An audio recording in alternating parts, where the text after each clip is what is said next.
So the next directory structure is called a tree structured format. So tree structured format is something like this. So you can see in this particular diagram, so it has many levels in this. Okay, so this is root level, so this is level 1, this is level 2, this is level 3. Okay, and once again I repeat, whatever the names we have taken here, so these names are you can take any name you want. Okay, some valid names you have to take, okay, as the directory names. Okay, not compulsory that the same name you have to write here. Okay, and these circles indicates the files, and these indicates the directories. So this is how the structure looks like a tree, so that's why it is called as tree structured format. Okay, so this is one more type of way of organizing files and directories when you have a very huge number of data.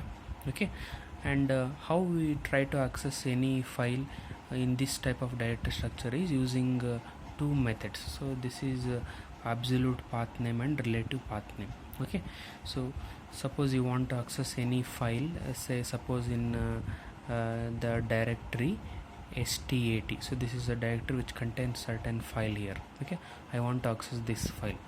So how you are trying to access this? So this is accessed using any of the one method. Either you can use absolute path name method or you can use relative path name method. Okay, by using that you can try to access the files which are present in your directory. So absolute path name means you are writing the files and folders in the form of slash, like this, slash root slash user slash file name, something like that. Okay, in that particular order you will try to access the files of the directory structure.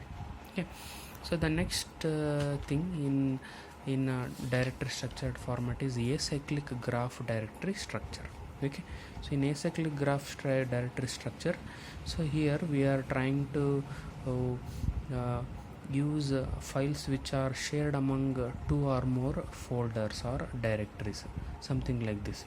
And the structure should be in such a way that there should not be any cycle formation in the structure. So that's why the name acyclic graph directories. So you can observe in this diagram, so you can take any names as I said earlier for the folders. Here we have taken two folders here, one is count, another one is also count. So these two are present in the different root directories, you can observe here in this diagram, and these are sharing the same file here. Can you see?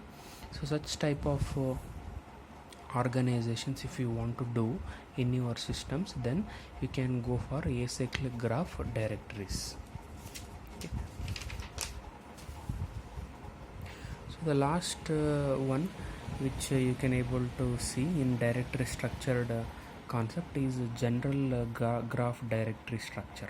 Okay, so in general graph directory structure, it is exactly an opposite of acyclic graph directory what we have just seen. Okay, so here, so you can able to create a cycle formation in the constructed graph, where suppose any folder which contains a file wants to access the same value of another folder. Okay, then it will form a cycle like this. So you can observe here, the count is a folder or a directory which wants to access the contents of another folder AVI. Similarly, AVI wants to access the contents of the folder count. Okay, so this forms a cycle here. Okay, so such type of organizations if you want to show in your system, then the directory which you have to follow for organizing your files and directory will be general graph directory, which contains cycle formations like this. So that will be suitable.